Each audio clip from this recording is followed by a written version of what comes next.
Hiya! Welcome to this, my 72nd episode of VideoFuzzy. I'm your host, Terry J. Aman, sifting my basket of media memories, and in this installment, titled Insolent Prelate, thoughts on Castle spark an even deeper dive into my classic collection.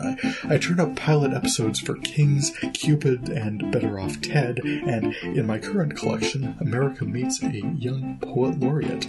Welcome to the show. He doesn't have that on video, does he? We'll find out together on VideoFuzzy. Most of what I'd want to talk about here comes up naturally as we continue, but I had a chance recently to rewatch footage from what happened in our nation's capital January the 6th, and when you get a chance, I'd recommend doing so. The quiet enforced by our National Guard made it seem like maybe it had all been a terrible dream, and this nation has a real problem with short-term memory loss, so heading into action before the Senate here, I encourage you to avail yourself of such media that is available, and refresh your memory. It was way more than just some dude bro in silly headgear. Friday Night Feature. Now, last time I brushed past the appearance of a pilot episode of Castle on disc 1048, waiting for the series to develop a bit. I've gotten to watch a few more episodes of Castle since then, and what's standing out to me is the fact that it's in my collection at all. Best place to start on that is the title role, bang wow worldwide #1 best-selling author Richard Castle, played by Jossverse alum Nathan Fillion. Along with being an insanely successful writer, used to high-end everything, he maintains a lavish New York apartment with his loopy mother and unexpectedly mature teenage daughter, who's actually got to be the grown-up in a lot of their interactions. Jossverse ties will generally at least draw my attention, bring along a lifetime's worth of interest in detective fiction, and we're about 85% of the way there. What kept me tuning in for at least the first few seasons was the on-screen chemistry between the two leads, the other of which was Stana Katic as Kate Becket. Becket is a not-much-nonsense New York City homicide detective, not afraid to flash a little style, carving a place out for herself that holds her own among the boy detectives, and ready to crack wise at the drop of a hat. In 2009, at least, this means hit. As we meet him in the pilot episode after capping off his latest series of international best-selling hits, author Rick Castle is more or less at a loss creatively. He's killed off his lead detective as a personal challenge, but hadn't figured out yet how he's going to meet it. The universe opens a door. A serial killer stalks the streets of New York and starts arranging his crime scenes like the cover art of Richard Castle novels, and Detective Kate Becket pulls him in for questioning. He's flattered, honored. I mean, people died, but you can't help feeling the love implicit in a good homage. Just forensically, if this were any other show, the crime scene would be nothing but clues, and an aging orange creamsicle would walk in, snap shades to his face, and say, "We gotta do this one by the book." Pilot episode, we learn he has a regular poker meetup with contemporary crime authors like James Patterson and Stephen J. Cannell playing themselves, and in meeting Kate, he's inspired to craft a new crime-fighting detective, Nikki Heat, but he's going to need inappropriate amounts of access to Detective Becket if he's going to get all the details right, and one full indemnity waiver with her boss later, access granted. Obviously this is annoying, but Kate's a professional and will put up with Castle tagging along, and as it turns out, consulting and sort of helping even, although it does seem like he's an author-sized liability and a chaotic lump of narcissism at times, but she's been asked to put up with it because media relations and donations, so fine. Disc 1054, I find episode 2, Nanny McDead, where a couple's nanny is found in a dryer at their brownstone. Disc 1065 turned up episode 3, titled Hedge Fund Homeboys, and disc 1073 was episode 4, Hell Hath No Fury. This, I think, gave me plenty enough of a screen refresh on the series to talk about it. Now, Crime dramas have drawn TV audiences since, well, before there were any. Crime dramas were a staple of serialized radio plays from the start of them. Televisualized crime dramas sought to grab viewers with thrilling plots of dastardly ne'er-do-wells, out-of-hand radicals, or crazy counterculturalists brought to heel by our brave boys in blue. Such plot lines were developing through a period known as the Golden Age of detective fiction through the 1920s and 30s, thereabouts, by such authors as Sir Arthur Conan Doyle, Agatha Christie, and Dorothy Sayers, and so many others from England, with Raymond Chandler and Dashiell Hammett and others puzzling out mysteries on this side of the Atlantic. Now, in American cinema, the formula was established nearly a century ago by the Hays Code itself, that criminal lawlessness must never be glorified, law enforcement must never be disparaged. Such standards and practices followed the small screen at the peril of advertising dollars. Officers brave and true were the thin blue line that kept good law-abiding citizens safe from those who would do them ill, etc. Dragnet, Adam 12, The Mod Squad, Takes a Thief, heck, even Car 54 and Batman, though Get Smart skated a line. 1970s cop shows took some liberties, but mostly the hard-bitten detectives operated in a largely disciplined and orderly environment. Along with Hawaii Five-0 and Policewoman, we got Columbo, Kojak, Quincy, Emmy, and then Cagney and Lacey and Hill Street Blues, split off from Private Eyes like Barnaby Jones and Jim Rockford of the Rockford Files in the 1970s, and Remington Steele and Heart to Heart and Moonlighting in the 1980s. Not a ton of innovation since Dick Wolf split the storytelling 50-50 between the commission and investigation of, and then onto prosecution of crimes and the various laws and orders, as well as CSIs and JAG and NCIS and all their various permutations, the vast majority of which I've barely watched. I'm skipping lightly over many because this ground has been very well explored by, if you'll allow a Wikipedia estimate, more than 800 crime dramas, police, and detective fictions produced for television worldwide, over 300 of those in the US, and that list did not include legal dramas, so we're probably into the thousands with just David E. Kelley productions alone. Castle throws something new into the premise. Humor. Not as a comic sting heading into the opening sequence, but as a beat running throughout the storytelling. The humor derives from the conflict inherent when a feckless gadabout is thrown in with a hard-nosed professional tasked with the challenging pursuit of matching criminals to crimes. Faced with the emotionally draining, life-discouraging realities of homicide, some gallows humor is itself understandable, though certainly within these initial episodes it was hitting my ears really wrong. When a woman is found dead in a dryer, they call her Miss Fluffinfold. Nanny to an 8-year-old had to be terrifying for that family, for the little old lady who found her in there, about whom they also shared some opinions. But interrogating witnesses, drug dealers they've got some history with, or prep school kids at a crime scene, Becket and her team are just alive with this patter, snapping back and forth like they've got a team of writers all trying to out-clever each other. Throw into that mix a writer of murder mysteries who's finding Kate and all these aspects of investigating murder to be a lark and a hoot, and you've got, well, at least better fodder for comedy. One point where Castle was trying to listen in while Kate made a phone call, her no-look Vulcan ear pinch dragging him away from the eavesdropping set exactly the right power dynamic. Stepping it up further, and I think this was at least partially them figuring out how to make the show fill up all 42 minutes. Whenever they found a new clue, Castle would go into a bunch of writer logic speculation as to what it could mean, or how he would be writing it if the murder were fictional. This sometimes steered Kate in a direction she'd not yet considered, but generally served to obfuscate and fill some time with Nathan Fillion riffing, a little something we humans call entertaining. There's no denying it. Nathan and Stana were irresponsibly beautiful. The cameras loved them, and as the series developed, their characters' relationship at least deepened. Some suggestion they did not get along at all off set, which speaks all the more for their talent and professionalism. I gave up watching Castle well before it closed in, good God, 2016. That's 8 seasons. Title character for 8 seasons. I don't think Captain Tightpants was involved in more than 1 season of anything before that. Well done. No, wait, well, IMDb is a thing now, and it turns out, contrary to personal mythos, Nathan Fillion was not sprung fully formed from the forehead of Joss.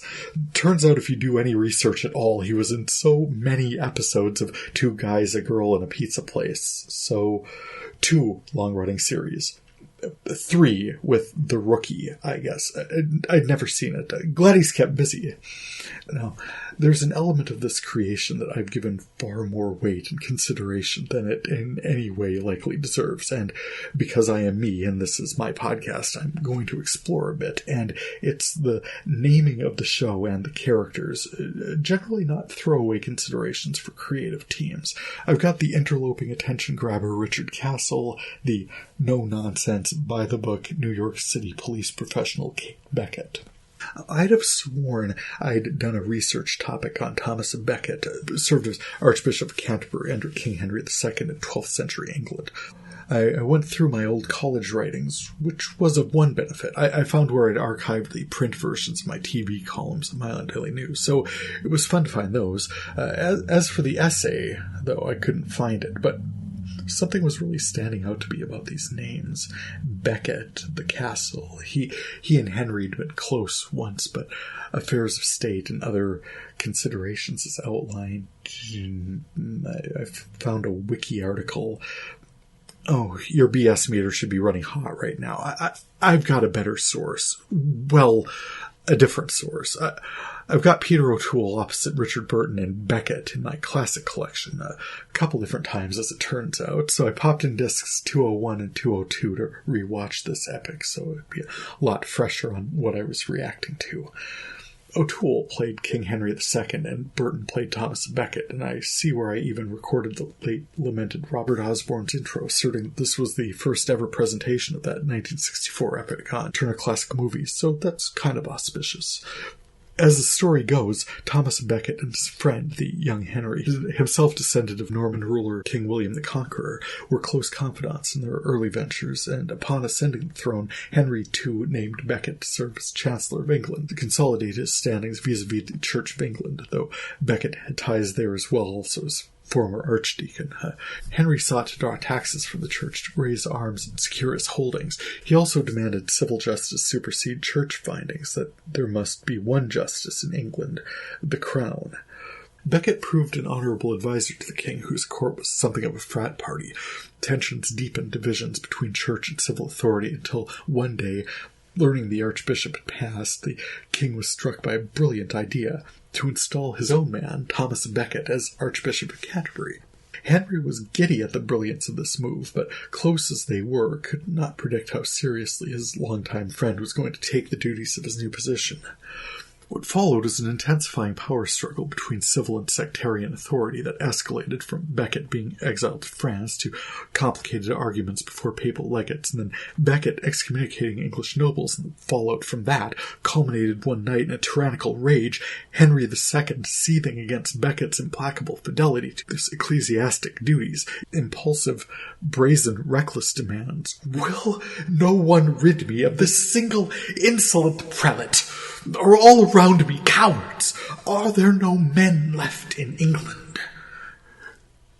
To which his advisors, all the film showed us was a silent exchange of meaningful glances, but when they were out of shot, clearly took to mean, "Yeah, go kill him, yeah." Pretty sure that's what I had. Yep, sure. Oh, me too, kill him. King said go kill Thomas Get on Becket. your horses, ride through the night, and run him through right there in the cathedral. That checks out. I mean, he's really drunk and on quite a tear. I don't think it'd just be a good idea to just confirm this well-thought-out plan with him right after he wakes up, right? Just I heard it's kind of a now thing. Oh, I agree. Strike while the iron is hot. Sure. The king's all passed out anyway. Don't want to Kind of disturb prioritized bold action there. It's probably what he was aiming at. Yeah, I think you can really overthink these things. Oh, he'd do it himself. Oh, for sure. If he were here, or he were there. And like he said, he's really too fond of Thomas. He'd rather us. Oh, absolutely, sire. We've got this. For England.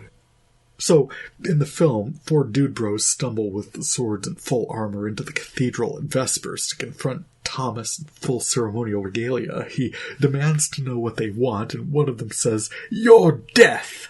They slay Brother John and then Becket himself because he was being mean and making the king feel all sad.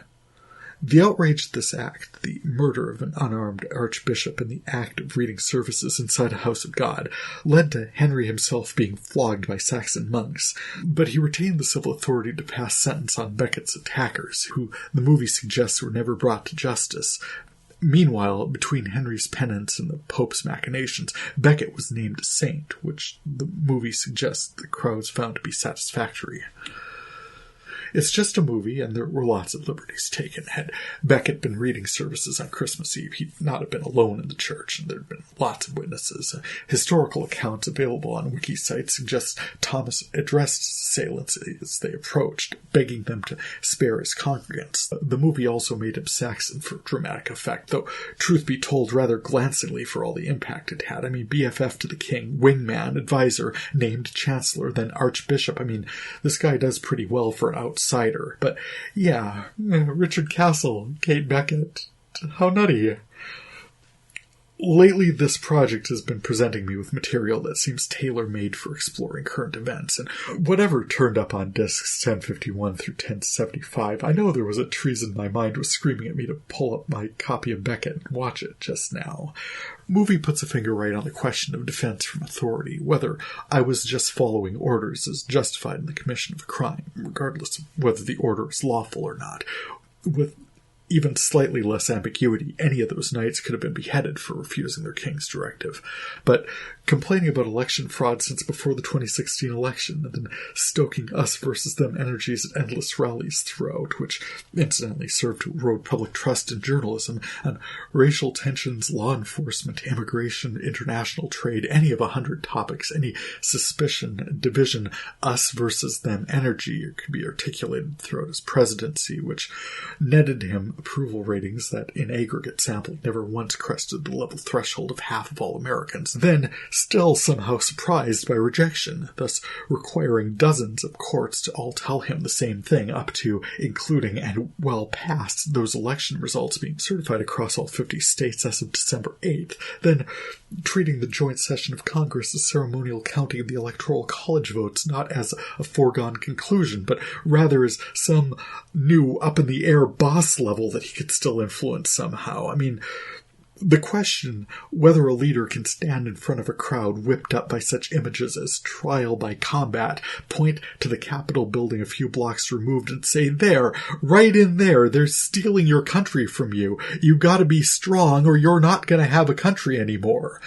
Then, when walls and defenses are breached and people's lives are in serious danger, we learn of that leader's reaction to it, while one notes, a very safe distance removed, described as one of cheerful amusement.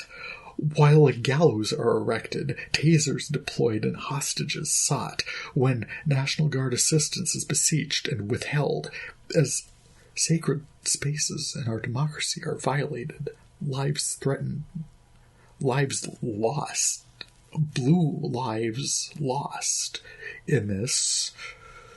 Who ultimately is responsible for that? We've had the actual inauguration. Beautiful day, beautiful ceremony, and there are people out there who think it's still not real. We're in an actual universe here, battling alternative facts, at least some of which is generally allayed in other years by the losing candidate conceding and participating graciously in the transition of power as soon as the results are clear. This time, the casualty list from the Capitol insurgency could have included democracy.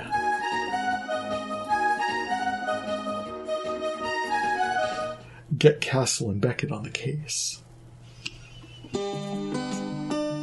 Cross connection. Oh, I do tend to explore these things. In terms of my mystical media centrality, Studio 6 Feet Under challenge, both Nathan Fillion and Stana Katic are easy to track. Fillion was in Desperate Housewives with Frances Conroy from 6 Feet Under, and Katic was in Brothers and Sisters with Rachel Griffiths, also of 6 Feet Under. But since I brought it up, more intriguing might be a search from Becket. Peter O'Toole was in... Oh, He was in Final Curtain with Adrian Lester of Hustle. That was fun to see. I just saw where Justina Machado, I talked about her appearance in the One Day at a Time reboot. She appeared in seasons of 6 Feet Under, so direct link there. Oh, not to Peter O'Toole, though, necessarily, just noting in passing. Though Adrian Lester, I can link him to Mark Warren and Doctor Who with etc., etc. No, but I think I've already tracked Richard Burton with George Segal and Who's Afraid of Virginia Woolf in Boston Legal with Ed Begley Jr. from 6 Feet Under, so that's not tough at all. And my classic and current collections have been brightened with appearances by Betty White. This has been an unexpected joy, augmented by a 10-minute compilation turning up in my Facebook feed of Betty White bloopers from Hot in Cleveland that I'm calling Betty Bloops, and which I shared on VideoFuzzy's Facebook page. Enjoy. First, on disc 1069, I ran into her appearance as a crazy old witch lady on My Name is Earl. Then, while archiving IFC's rebroadcast of Community, I caught her appearance as an anthropology teacher who drank her own pee and went after Jeff Winger as sort of a pickaxe-launching contraption in the second season premiere. Well, this Golden Girl's a golden thread for sure, so time to explore Betty White as a golden thread. I have enjoyed Betty White for all of my life, first probably as the cooking show segment runner Sue Ann Nivens in Mary Tyler Moore's show. I remember watching Love, Sydney and Fame, so I likely saw her in those, and I see she was in Saint Elsewhere, so just one step removed from 6 Feet Under by way of Ed Begley Jr. She was in Mama's Family, I watched that, and of course I thought she was an absolute Flugenhovel as Rosen Island in The Golden Girls. She was on the John Larroquette Show, she was in That 70s Show, she's the King of the Hill, she was one of only a few actors who played the same character in appearances of David E. Kelly's The Practice and Boston Legal, including a Season 3 wrestling match between Alan Shore and Denny Crane. She was in Family Guy, The Simpsons, and Ugly Betty, and My Name is Earl in Community I mentioned. I've enjoyed her in Hot in Cleveland, and I see she appeared a couple of times in the final seasons of Bones, though I'd long since stopped watching at that point. And in November of 2001, she appeared in an episode of The Ellen Show with Dakota Fanning and, oh wow, Cloris Leachman. Now on VideoFuzzy, a fond reflection. Cloris friggin' Leachman, Frau Blucher.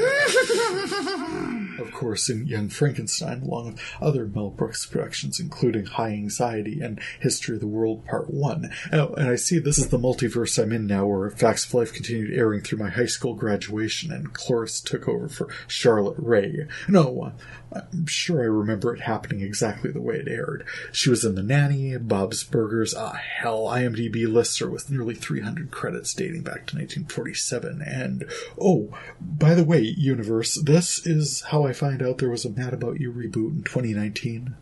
Anyway, the role of hers I'm most drawn to is that of Mama in Raising Hope, a series that closed during the Dark Ages for this collection. I'm not 100% sure I saw the end of. We had a DVR when I was working at the Tribune, but I was not watching a lot of television. We were homeless for a while, and I was working 1 to midnight most nights. Raising Hope, the misadventures of this young family in Natesville, Ohio, fell a little bit by the wayside, but I truly enjoyed what she brought to the mix. Leachman brought everything she'd learned over the course of 7 decades in this business of show about physicality, comic timing, delivery, silliness, all of the comedy to this out-of-hand situation, up to and including the opening credits introducing Cloris Leachman in 2010. That's hilarious. This show was hilarious, and her outrageous, outlandish character was a big part of that. She'd been working right up to the end, a few pieces listed in post-production still. I enjoy seeing her everywhere I do. Diving into my classic collection. In my classic VHS-to-DVD set of recordings, this set, as I said up there somewhere, included discs 1051 to 1075. It opened as the last set closed with the second season premiere of Vince Gilligan's Breaking Bad, titled 737, which refers to the amount of money in hundreds of thousands of dollars that New Mexico chemistry teacher and terminal cancer patient Walter White needs to raise free and clear in his small business venture with former student Jesse Pinkman to cover his family's expenses through his infant daughter Holly's college graduation. Second season opener, none of us out here in TV land had any idea what kind of adventure we were in for with these people, but I've got to say, the entire journey was worth it. I was so glad I was able to record the final season of my current collection, and look forward to seeing the rest of this surface as the project continues. Certainly of long-term interest to this collection, I encountered the series finale of Battlestar Galactica in this set. Discs 1051 through 1059, I'd archived the 3-part conclusion to Season 4, Daybreak Parts 1 through 3. The Battlestar Galactica reboot is one I want to spend some time with at some future point. I'd binge-watched the series while I was viewing the final season in real time, lost track of it, and now I'm done cataloging. I feel there's some amazing storytelling locked in these discs, to which I remain oblivious. Also in Disc 1053, I found the pilot episode of a cell phones and palace intrigue exploration of the biblical story of King Saul and King David called Kings. The universe of the show sets Ian McShane as King Silas, the publicly gracious, privately power-mad ruler of the fictional land of Gilboa, at endless war with neighboring Gath, which is exactly as his military advisor Cross likes it. A young soldier, David, is recognized for his bravery in saving Silas's son, and his sweet, fresh-faced nature makes him a national hero. In his public statements, Silas celebrates David, but he is using his heroism to burnish his own image before a war-weary nation. For his part, David is a loyal subject and soldier, but service at the front has shown him how weak both sides have become, and in a Hail Mary attempt at diplomacy, reaches out to the Gath warriors and their Goliath tanks and single-handedly authors a ceasefire, all on live television.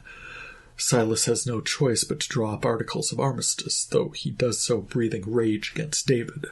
Not least of which because, per his prophet, God has withdrawn his divine favor from Silas, and, it would appear, transferred it via mystical sign to David. I feel like I archived as many episodes of Kings as they ran, but I don't think they ran them all. It was an alternative reality with mystical overtones, and I look forward to seeing as many as I managed to archive. I also encountered the pilot episode of Better Off Ted, a workplace sitcom starring Jay Harrington in the title role, working for Portia de Rossi as his boss, Veronica Palmer, and with Andrea Anders as research associate Linda Swordling. I don't know what their company actually did, but it didn't sound like anybody did. They did things, sciencey things, like, they made meatless meat and productivity chairs, cryogenically froze a researcher, and, other stuff that involved stealing all the creamers. Ted's boss, Veronica, is a former lover, which is awkward because he's trying to spark another workplace romance with Linda, and everyone is all up in everyone else's business. At the time, I found this show to be the funniest thing ever. As I've tried to rewatch some of it, it's falling a little flat. Part of this is due to the fact that this is not new. Some shows just do not repeat well. Also, it feels more situationally driven than character-driven. It's very fast-paced. Ted is constantly talking to the camera and stops mid-thought when a new character pops in from out of shot to talk about something nutty or follow up about something nutty.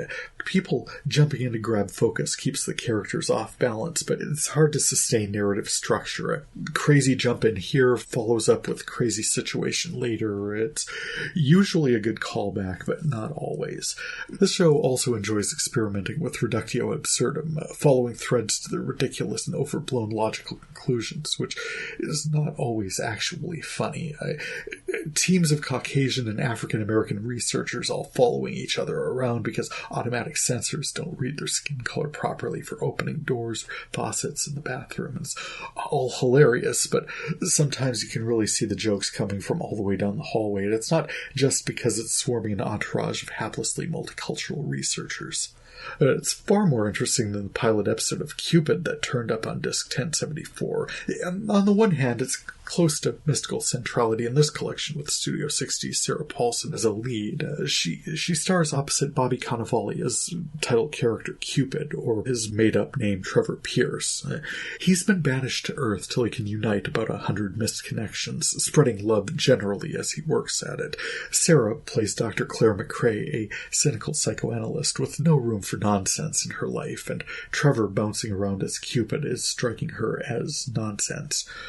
along with copies of my columns turning up in my search for college writings. That was fun. I've officially entered the period of time where I was recording my Minot Daily News TV columns on a semi-regular basis in my TV is the New Reading podcast, which premiered in March of 2009. I was able to pull up my comments on Cupid from April 2009 to check my reactions at the time. What I learned was this Cannavale-Paulson production was a second run at the series by Veronica Mars creator Rob Thomas. I was citing reactions from TV chat forums online about the original versus the remake, how Cannavale is no Jeremy Piven, etc., which... absolutely. It's cool to have found another window on these productions. Indeed, if the value of the commentary ever manages to outshine the dismal quality of the original audio files, I may share a few. That was absolutely not the case in this instance. And Disc 1067 featured the Margaritaville episode of South Park, which was as reasonably cogent an exploration of the banking crisis we went through in 2008 as anything else, as specific credit purchases are bundled into more generalized debt further up the chain, the further distance we were between prices and value. They went after the through lines from several different points of view, and it's a tough subject to fully explicate in 20 minutes, and their take on it ultimately involved a chicken in some capacity, but darned if they didn't at least try. Good job, fellas. Actually, on Disc 1075, I bid farewell to the second season of Damages, which frankly struggled. Structurally, Season 1 had a brilliant plan in place for time shifts and character reveals, which they tried to recapture in Season 2. It should have worked. Glenn Close's Patty Hughes was riding high post-defeat of Ted Danson's Arthur Frobisher, who himself was seeking a spiritual second act. Rose Byrne as Ellen Parsons sought revenge for Patty's first season skullduggery and manipulations, and thought she had the perfect long knife at hand. Childhood friend, pull him in to turn state's evidence, all to frame up some kind of involvement in industrial waste. It was all, in fact, a hapless frenzy of disarray. Don't target her husband, target her son. Patty is never going to be pulled off her game by anything so prosaic as a faithless spouse. As for sentiment, I don't know Patty Hughes a whole lot better now than I did then, but I know for a fact that she'll write people straight out of her life to preserve her security. Anything that might impact any normal, sensible, feeling human being in some kind of way, expect that reaction to vector skew about 110 degrees in Patty Hughes. The writers created this character, and that should have been accounted for in Ellen's thought process, since she's been crossing swords with her for a full season at this point. As it was, the season fell short with a few go-nowhere plot lines and late-game disruptions that were unworthy of this cast and writing team. Season 3 was better, if I recall correctly. And, oh, hey, I just discovered I have access to seasons 4 and 5 on Hulu, so bonus.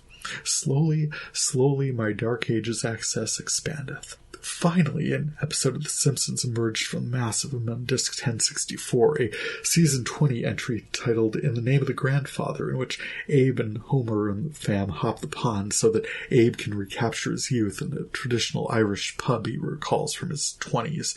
They encounter Cole Meany, who is alone in the back room watching his old VHS tapes of horse races, yelling at them when they fail to win. This broadcast is from 1979.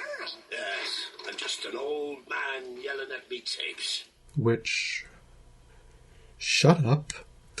On a brighter note, well, I mean, first ignore the fact that Family Guy did something quite similar to this maybe 2 years before, and better, and it's not enough that they go there but get stupid drunk and end up buying the place. Seriously? But Bart Simpson paints his bum gray and pooks it through so people kiss it instead of the Blarney Stone, and when they visit the Giant's Causeway, Marge chases the kids around the stones in a manner reminiscent of Cupid, which was genuinely fun.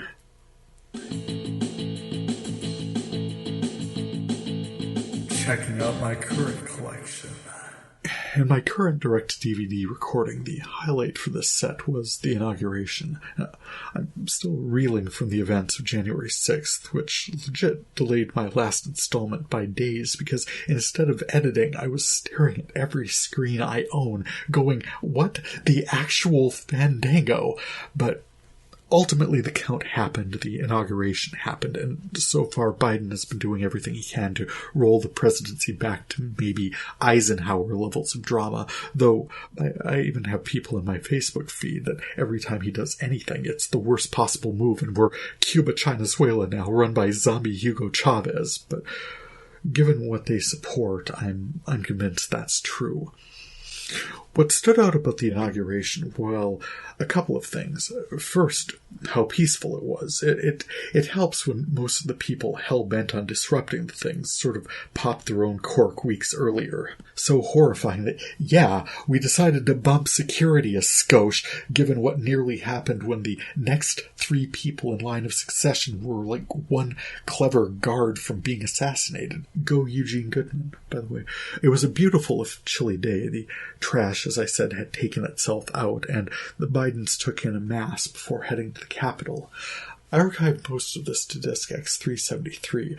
C-SPAN tends to interrupt the proceedings the least, so while I was stuck at home recovering from my second dose of Moderna vaccine, that seriously wiped me out for a full day, by the way. Much better now, thank you. And, oh hey, vaccinated. I watched then-still President Trump's copyright and use infringements airing Journey's Don't Stop Believing, which was Bill Clinton's campaign theme, but whatevs, The Village People's YMCA, Sir Elton's Tiny Dancer, and then, at liftoff, Frank Sinatra singing My Way. The Bidens' motorcade took them from Blair House to the Cathedral of St. Matthew the Apostle over Tiny Dancer, and I've got a few minutes of that service, and then some of the milling about ahead of the inauguration, which I didn't include in my blog entry, but I think I spied North Dakota Governor Doug Burgum in the crowd. It really looked like him and our First Lady taking a selfie, though I can't find it posted anywhere on the nd.gov site or his Facebook page.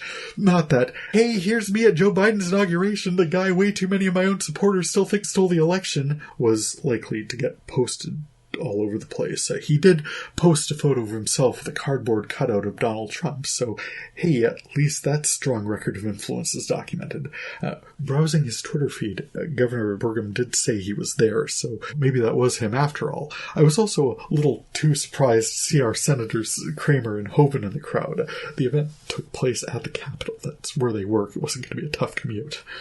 Lady Gaga was awesome. Jennifer Lopez was brilliant. The coats were on point. Michelle, wow. Joe Biden spoke, and I haven't done a compare and contrast with Trump's inaugural, but I was gratified by the predominance of we's and us's in the speech, and the sense that despite the chasm across which we're shouting, we may start managing some consensus reality again sometime. Hopefully within even our lifetimes. I'm not hopeful, but if I were, the spark of life I'd point to would be the second thing that stood out this inauguration. Youth Poet Laureate and future President Amanda Gorman, who at 22 has articulated a vision of America that is stuffed top to bottom with quotable references. I'd noticed her earlier in C-SPAN's mill about being 22, snapping selfies on the steps of the Capitol. She's young, but also driven and purposeful, and I gotta say, I don't know this woman. I'd never heard of her before January 20th. Anything I would say about her would be some percentage projection, but I do remember being 22 because I remember watching Bill Clinton's election at the Honors House in Grand Forks on the campus of the University of North Dakota in 1992. I remember being so idealistic and certain that this was the world that we were going to live in. It was a new world. We'd implemented a campus-wide recycling effort. I was going to be a journalist and be the change I wanted to see in the world. Then life happened. I took these big, idealistic thoughts to the smallest county newspaper in the most conservative state in the Union and got to work wasting a lot of energy being ineffective and lonely and petty and isolated and self-involved. It was not a good move, but I was so desperate for work I said yes to the first offer I got and stayed too long because, frankly, there weren't a ton of opportunities. I think I did the best I could in the places I landed up, and ultimately that's all you can do, really. But This woman has a vision, a song, a voice, and a purpose. A vision soaring high above our division, overcoming a speech impediment. If no one had mentioned it, I'd never have noticed it. It's very on brand for this administration. Overcome your personal shortcomings to take on a job that's grown well beyond the capacity for any one person to even think about. I caught a video of her speaking at a Moth public speaking event, and she was less guarded with her lisp, but just as incisive, communicating her ideas and impressions backstage at auditions for The Lion King on Broadway, and it's pretty clear she's always had a gift for self-expression. Hey, you're a young African-American woman with a speech impediment. This is the world you've experienced, especially the last 4 years. National audience here, no pressure. Recite. And opening her eyes, her mind, informed of her heart and her entire life, she begins. When day comes, we ask ourselves, where can we find light in this never-ending shade? Quiet is not always peace, she continues, when what just is not always justice. Composing a country committed to all cultures, colors, characters, and conditions of man, seeking harm to none and harmony to all. Lay down our arms to reach out our arms, to no longer sow division. We will raise this wounded world into a wondrous one. That is the hill we climb, if only we dare it, she said, because being American is more than a pride we inherit. It's the past we step into and how we repair it. The past we step into, a young woman aware of her history and her place in it, her role at this broken moment and articulation of clarity. When day comes, she said, we step out of the shade, aflame and unafraid. The new dawn blooms as we free it, for there is always light if only we're brave enough to see it, if only we are brave enough to be it. What changed? Nothing at all. But that isn't the point of poetry. It's not a spell, it's a dream, and gotta say, a damn fine dream at that. I wish her well, and I wish us well. I am so happy to have witnessed this, because if she's standing on that dais addressing this nation, how many other young people are watching her, watching this world and dreaming a better one, and how many of them will find ways to make it happen. One thing I've been aware of is young people now grew up doing a lot more group projects and collaborations than I ever did in any of my classes. Higher comfort levels with collaboration gets us a better shot at better ideas getting heard by decision makers. Careful. I'm starting to get hopeful again. And good luck, Mr. President and Madam Vice President. We are all going to need it. In other finds, I've managed to archive many episodes of Community. It looks like the first 4 seasons of which are currently being rebroadcast on IFC. I think the show continued a couple seasons on Yahoo or something, but I'll at least have all the episodes that I've recorded from my DVR had I been able to archive the entire series. That's something I've really been enjoying with Cougar Town and my Hulu subscription. I know some of it's going to be turning up in my classic collection, but I missed a lot of season 2, so rewatching them on my Hulu subscription with Ralph has been so much fun.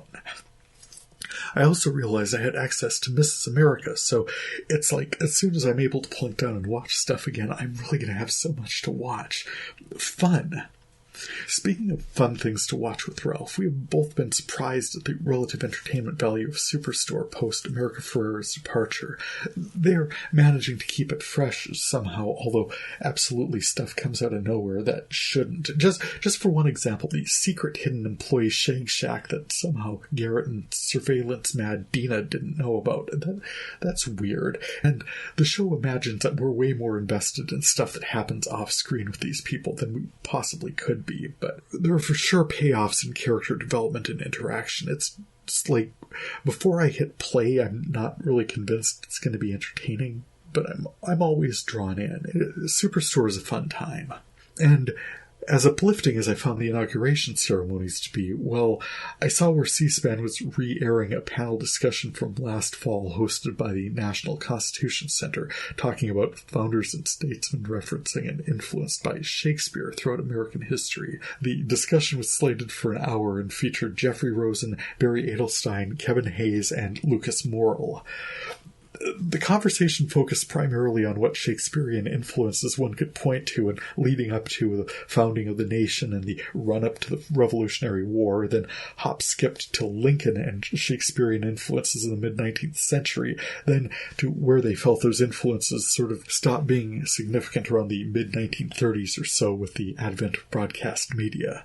Okay, well, I think I should have gone in with reduced expectations, but the discussion was paper dry. The insights I felt constrained exterior to the life and heart Shakespeare can access when performed.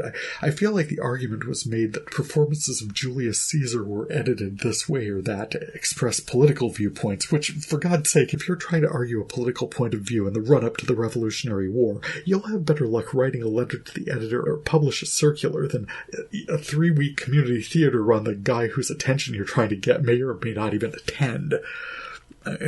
I feel like there are livelier discussions to be had. I feel like there's less speculative discussion to be had. I feel like there are more inclusive discussions to be had. I mean, honestly, is 4 old white dudes the only scholarship available? And was this the goal? What Shakespeare productions were being staged in D.C. in what years? And whether Lincoln, bless him, made it to this run or that?